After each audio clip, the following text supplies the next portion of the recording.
Hello, my friends. Welcome back for some more pointless challenges.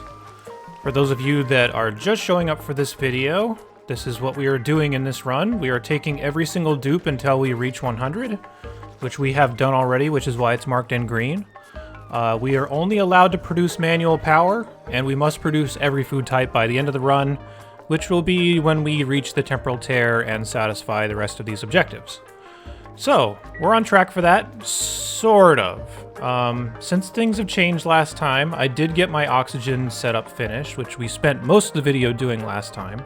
So that's about what this is looking like. I think in general, I can determine that this setup is working just a little bit better than this one, just because of the downtime that happens between the two of them.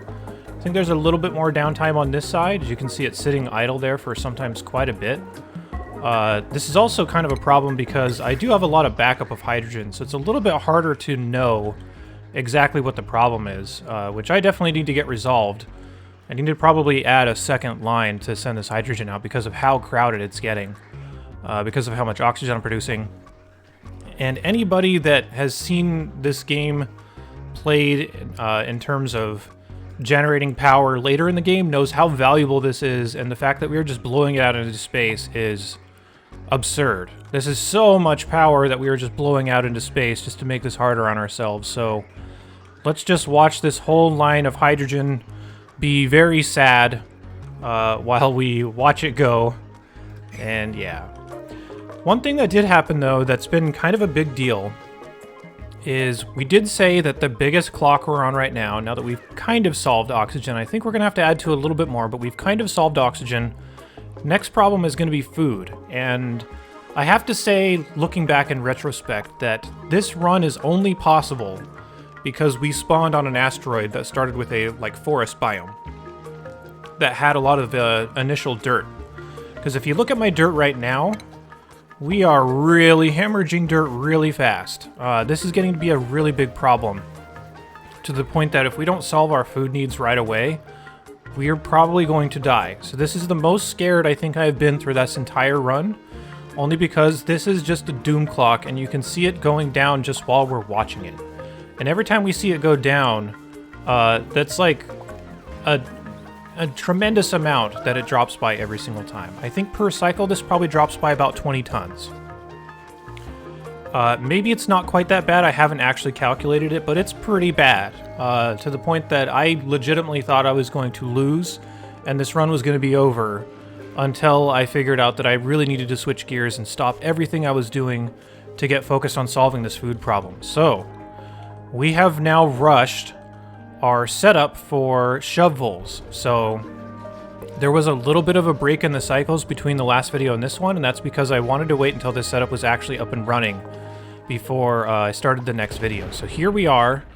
We are starting to ranch Shove Voles, and I'm trying to figure out how many Shove Voles I actually need for 100 duplicants. And yes, I know there's a calculation out there, but you know, that just feels like cheating. Let's make it harder for ourselves by just guessing. So I'm going to try to get these shovels up as soon as I can, and I need enough time for these to start turning into food by way of them laying eggs and then me killing off what hatches out of the eggs. If worse comes to worse, I'm going to have to incubate these eggs so that I can kill these guys faster. Because literally if we run out of dirt, even just watching it since we've had it up, it goes so fast, and if we run out, we are dead. The other things we could potentially do to try to mitigate this a little bit is we could try growing different types of food, but pretty much every other type of food you can grow will require water, and our water situation is starting to fall as well. So yeah, if we run out of water, we run out of oxygen and we're dead. If you run out of dirt, we run out of food and we're dead. So this is by far the most scared I have been during this run, and this is what's happening. So I want to talk about this setup actually. This is not something I've ever shown before. And this is a somewhat optimized build for this. And I'm going to show you why it's somewhat optimized and not all the way. So one thing about this is there is no shipping to actually get regolith in there. So I'm doing everything manually, and that is not something you would normally do. I'm only doing this because I want to conserve as much power as possible. Shipping is going to require cooling. And same thing with digging this out with robo-miners or something like that. So I'm digging all this out manually, hence why I have a colony that's coming up out here. Very slowly, but it's coming up. Just to dig out the regolith that falls from here. And also the way I get it in there is by filling up a bunch of boxes that I mark for sweep only on regolith. So there should be some errands that are outstanding. Yeah, right here. I am digging up some of the original regolith that was already down. And then I'll run it to these boxes. And I call these boxes even though I know they're called storage bins, but I'm just going to call them boxes. In these storage bins, what you can do is if you empty this out, it will drop the contents on there, so I can just copy the settings, empty everything out at the same time, and then if I put these over the top of mechanized airlocks, I can just flip the switch to open them. It'll drop a whole bunch of food in there, and there you go. Close it back up. This is just the way for me to get this into this area without using any sort of ground space, so that I can ask for a bunch of regolith at once and dump it all in at once. So that's the first essential part of this. You can ship this regolith, but the cooling that you would incur from this would be very, very devastating in a run like this, so that's why I'm not doing that. Let me set these back up, by the way. So that's why I'm not doing that, but what the design of this room is, basically, is this is going to house a whole bunch of Shove Voles, as many as I really need. And my thought process here is, once I get enough Shove Voles, I will have to maintain this by maintaining their egg production. So what I'm going to do is I have a whole bunch of grooming stations here just made out of steel, which I swear at one point, and I feel like I say this all the time, I feel like these used to overheat. Maybe I'm wrong, or maybe I'm thinking about something else, so I had to make that out of steel. I had to make this out of steel, which will overheat, which is going to become a big problem. But the other thing about this is that all this is made out of steel. So like these robo-miners are, these auto sweepers are, these conveyor loaders are made out of steel as well. This is not something you would normally do, and the reason why is because these will eventually overheat. So if you look at the overheat temperature on these, you can see what it is in Fahrenheit, which, again, I know, I'll learn Celsius at some point. But everything I know for right now is on Fahrenheit, so maybe I'll do like a subscriber goal or something like that. Get enough subscribers and I'll learn the better temperature system. But yeah, so anyway, everything in here is going to overheat at 527, which there's two problems. One is that these things produce heat on their own, so no matter what I do, these will eventually overheat. I could try to cool them, but it's going to require a lot of energy and just stuff I don't have access to right now. So my plan is just to wait until these get pretty hot, and I'll just deconstruct them and rebuild them. Kind of hacky, I guess. I did talk about that exploit a little bit in my cooling video, but yeah, that's a thing.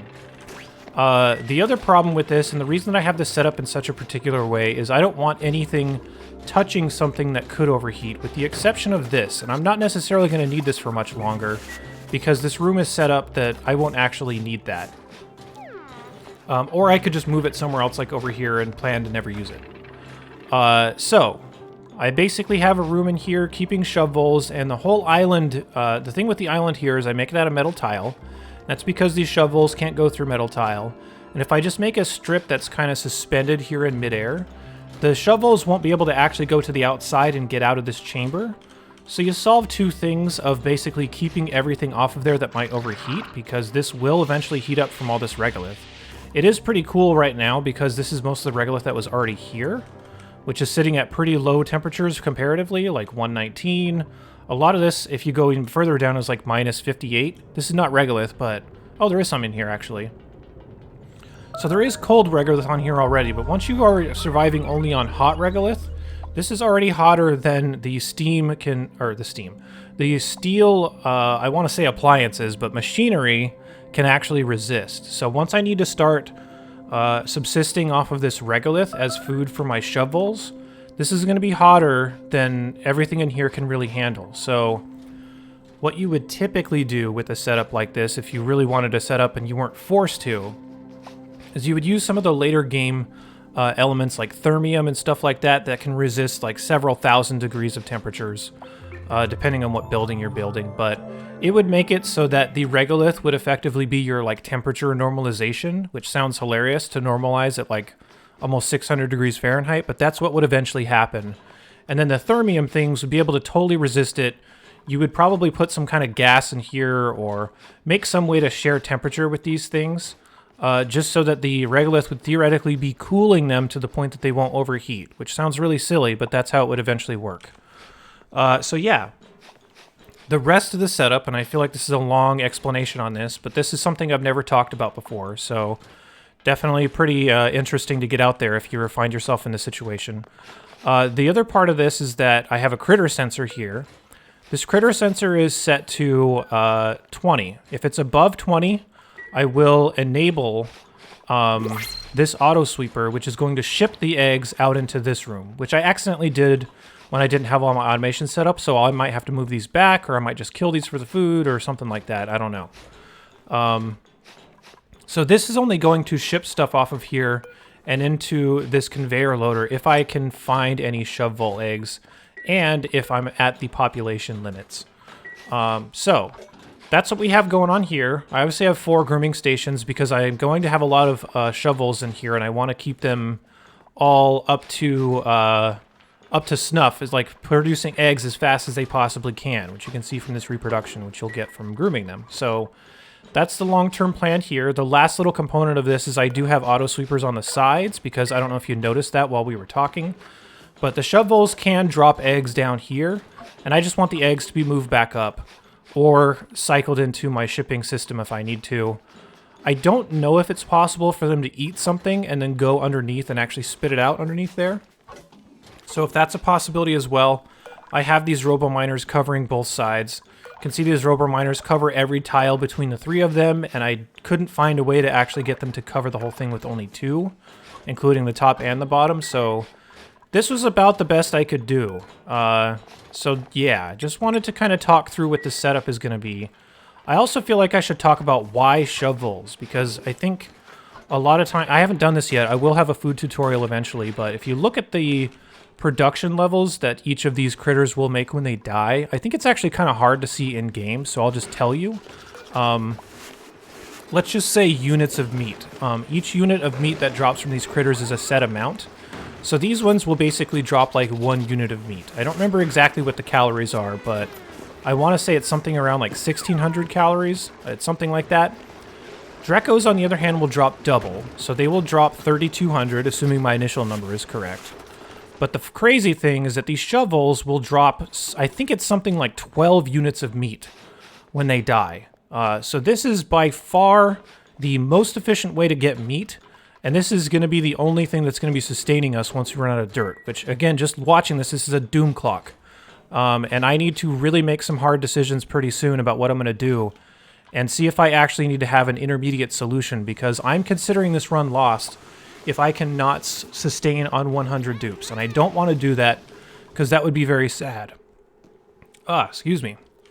So, what can we do in the meantime? Let's just take a little bit of time to think, since we are on the clock, to see what we can actually do about food. Let's see what kind of seeds are available to us and what we would need to actually work with those. So mealwood we already have. We have almost 12,000 seeds. That's pretty funny. The rest of this stuff that's actually food, waterweed is not the worst idea. And I say this because this is something that I don't need water for. So that's a possibility, maybe. Fungal spores, or I guess mushrooms, those are something that we could potentially do. This is going to require it growing with slime, which I don't know how much we actually have. That'd be interesting to know. We have 143 tons, so we might need to switch on to mushrooms for a little while, at least to stretch this out, because that will help. So I might actually do that in this video now that I'm thinking about this, because now that I've been watching this, this has dropped by, I want to say, like over 20 tons since we started. So it gives you an idea of how fast this is actually going. This is like, I don't know if I'm stressing it enough in my voice, but this is like code red emergency. Like, we might die because of this. So mushrooms are an option. That's just for salt. Nosh beans, I don't think those are sustainable. Those require very cold ethanol, and while we do have ethanol, we don't have enough infrastructure to cool them, and they also really don't produce that much food. This is literally one of the worst plants in the game in terms of efficiency. Wart seeds, those are just for cooling. That's pretty much it. The rest of these are not very interesting for us. That's a cactus, by the way. You can't eat those. So the other thing that we have, I think, I don't know if I've actually seen this, but I don't have any bristle blossom seeds. So even if we were to try to use water, oh, I skipped peppers too. Even if we were to try to use water in order to survive, bristle blossoms are out the door. Like, that's not an option anymore. Pepper seeds, maybe. Peppers take, let me see if we can find the exact numbers here, but they take hot, polluted water. So you can see it right here, and I say hot because their body temperature needs to be within a certain range. The other thing we can potentially do, and this is something that I have not talked about too much either, is if we can find any naturally occurring sleetweed or other plants around the map. I don't think sleetweed exists on this because it's way too cold. So sleetweed's out the door. But if we can find any more of these like caustic biomes that might grow plants such as this, or mushrooms, sometimes there will be natural mushrooms. You could use something like that. But I think that this map is just so not built for something like that that we're going to have to switch to something else. So, this is pretty intense. I'm going to need to set something up really quickly in order to grow these. These need to grow in carbon dioxide, if I'm remembering correctly. Let's see if we can find it here in the database. Let me see how to get there. Here we go. No, give me a database entry. Boo. All right, here we go. Let's see. We need mushrooms. That's the food. It's a dust cap that actually grows it. So we need to be in carbon dioxide. It needs to be room temperature-ish. That's not going to be a problem. And we need to use slime. So let's figure out where most of our slime is, and I'm just going to set up an emergency chamber to grow this. Maybe actually right here, because this is already naturally in carbon dioxide. And I think all my slime is actually stored nearby. Let's see where all this is. Organic, slime, where are you at? Yeah, I think these are all the chests. So this looks like the right place to do it. So let's start trying to get on mushrooms and off of mealwood as soon as we can. I'm also curious how much this actually takes of slime, because we might actually be able to live on this for a lot longer than I think. So this takes 10 kilograms of dirt per cycle per plant. I wish there was a better way to actually select all the mealwood that we have, but I want to say it's probably in the neighborhood of maybe 250 plants, maybe something like that, probably more. Just looking at this and trying to estimate. So, I mean, you can do the math. Whatever that is times 10 kilograms is how much we're using every day on dirt. So let's do a couple of other calculations. Let's figure out how much this actually produces when it drops. It produces 6,000 calories. Let's check out our mushrooms too. Dust cap, how much do you produce? 2,400. Okay. And only 4 kilograms of slime per cycle. This is going to be doable. Okay, I feel a lot better about this now.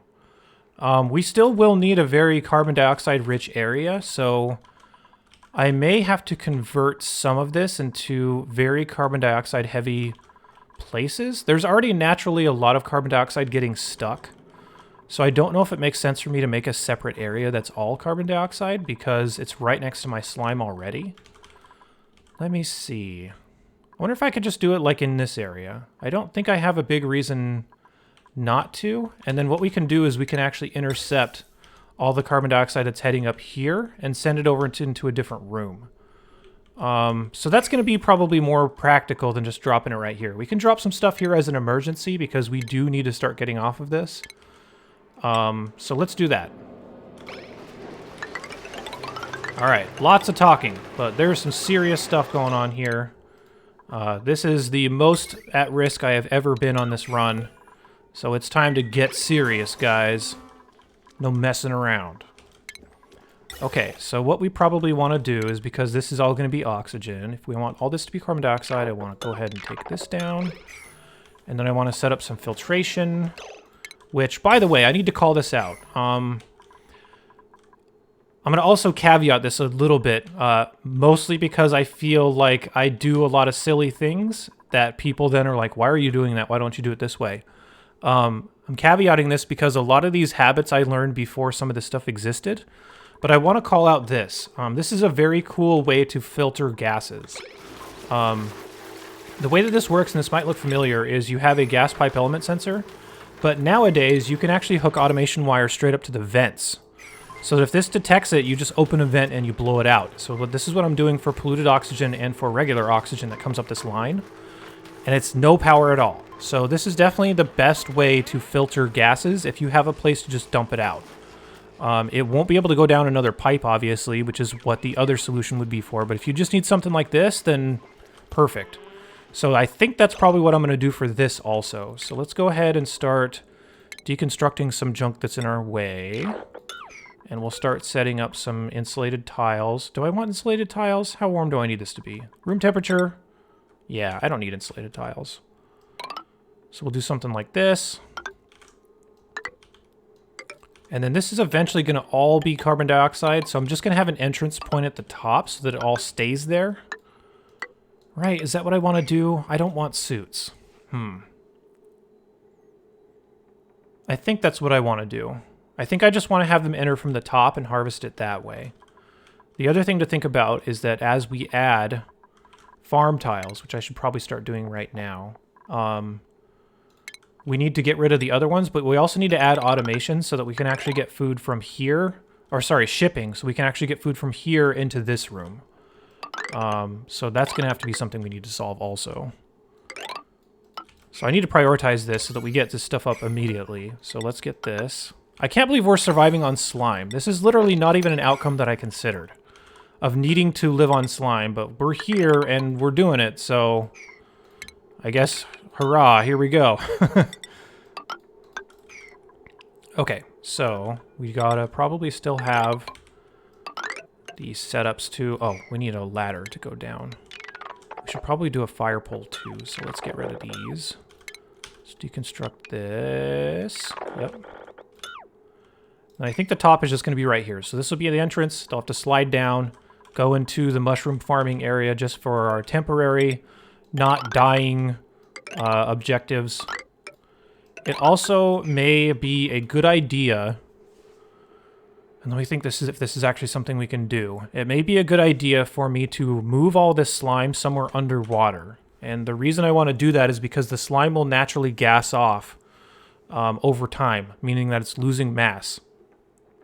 So if I put it underwater, it can't do that. So maybe that'll be like a tertiary step or something like that. All right, so we've got this up. Let's get rid of all this other junk. We don't want these regular tiles. I guess I'm just being picky about that. You don't necessarily have to replace it.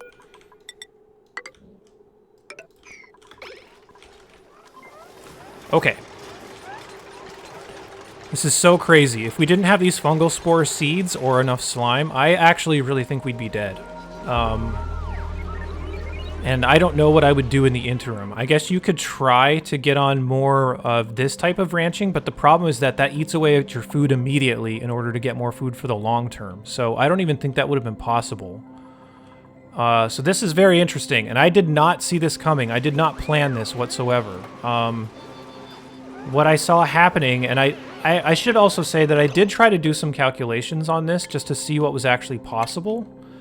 And what I was really worried about from the beginning, obviously, was dirt. But I just didn't think it was going to come this fast. I was worried from the beginning knowing how much I would need to actually produce food for all these duplicants and what kind of stress that would cause on my dirt.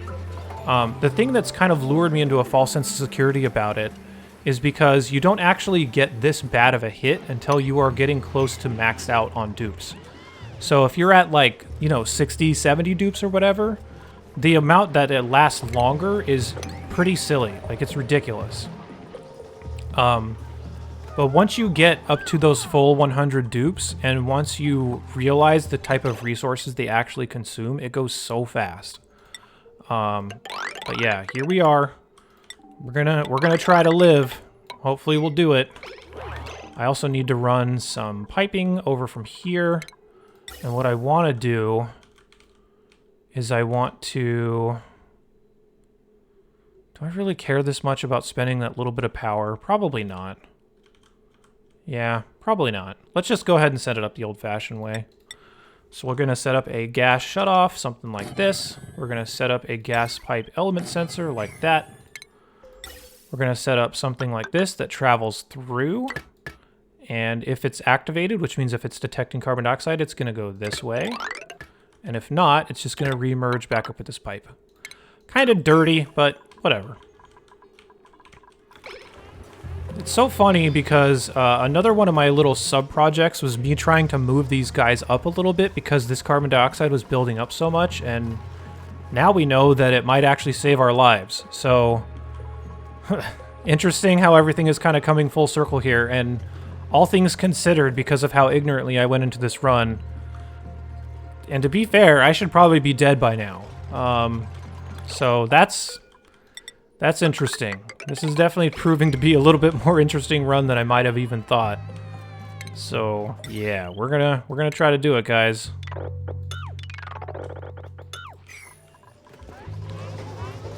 Okay, so these are getting set up. I should probably set up my shipping for a lot of this. I probably need to start planning this immediately. So I think that's going to be my first priority. I'll set up shipping afterward, because shipping I can solve. I need to get these things planted and down as fast as I can. So definitely got those. We should probably make another row down here, actually, because we already know that this is going to be flooded with carbon dioxide. Or at least for the most part it is. There is still some other junk gas, a little bit of oxygen here, but for the most part this is going to be where a lot of carbon dioxide is getting trapped. Let's also do it here, just to be safe. Worst case scenario, we grow it here once and then we don't use it anymore, so I'm not too worried about that. I also don't want to really plant it in places that doesn't have carbon dioxide, because then we'll be wasting slime, which is still just blows my mind that that is the thing that we are subsisting on right now, is slime. And the other thing that's good for us is there's still a lot of slime to be mined out. So it's not like once we run out of slime, we're dead with the slime that we have right now. We can still go on runs to get this. So this may just bridge the gap. Yeah, let's proceed. Do I want to build this far over? Probably. Prioritize these. Let's prioritize these. The funny thing about this, too, is I can't remember when I had this reckoning about food, and this is something I'm going to talk about a lot in the actual food tutorial, but spoiler alert, there's almost no reason to make any food other than, like, mealwood, blossoms, and barbecue on pretty much every run, unless you're forcing yourself to do dumb stuff like this. So I'm forcing myself to do dumb stuff because here we are, and we now have a dire need for slime. There was a point where I was learning and I figured out that whole, like, there's only a few foods that actually really matter. And at that point I was like, oh, why would I ever make mushrooms? They seem so pointless, but, you know, that's just some kind of karma somewhere, so that's what we get. Alright, more slime, or sorry, more mushrooms. Whoops, we need to copy one of these. We also don't actually have a lot of seeds, and I need to see how fast these actually grow. 7.5 cycles. Oh man, this is still so scary. These things grow every 3 cycles, so takes a little bit more than twice as long, but it produces more calories per drop. So it is still a little bit more efficient, but this is really scary. Here I am acting all happy, but we haven't actually proved out that this is going to work, so let me readjust my optimism and say that I'm still terrified of dying. Only because it would be a shame to have gone this far and done all we've done and actually pseudo-stabilize on 100 duplicants being taken literally as fast as you can possibly get them without using debug or cheating or anything like that. It would be a shame to die now, so let's try to do this. We're still out of sand. Print that. Okay, we are now at our 30 minutes. I apologize for any of my mic clipping or redlining. It did happen a couple times, so my fault if you have headphones and you feel like I'm screaming in your ear. But I'm scared, and I have good reason to be scared. But that's going to be it for this video. I don't know how long I'm going to wait until I check back. This may be one of those where I check back very shortly afterward. And I'm actually debating not continuing to play until the next video on this one. By the way, people have asked me about this before.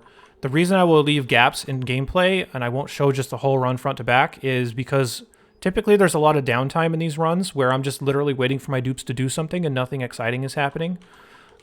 This is probably also why there's not a huge like streaming following for this game, because there is a ton of downtime. And I just don't think I'm entertaining to fill that time. But yeah, that's what we're going to be doing. On this one, because we are in such dire emergency for it, I may just keep going without progressing the time. So the next few videos that you see will likely just be immediately after this one. So I'm going to go ahead and save, cycle 330, save as, pointless people place 11. And yeah, let's go ahead and call that good. I still will be putting out videos for the DLC runs, and my objective from now and through the holiday break, as a lot of us are going to be off work and school, is to produce a video every day until I go back to work, which will be sometime early in January. So, yeah. Shout outs to people that like to give people time off during the holidays, because I'm going to use mine wisely to bring you guys as much content as I possibly can. So I'll see you back here in another video very soon. Until then, let's try not to die, and I'll see you later.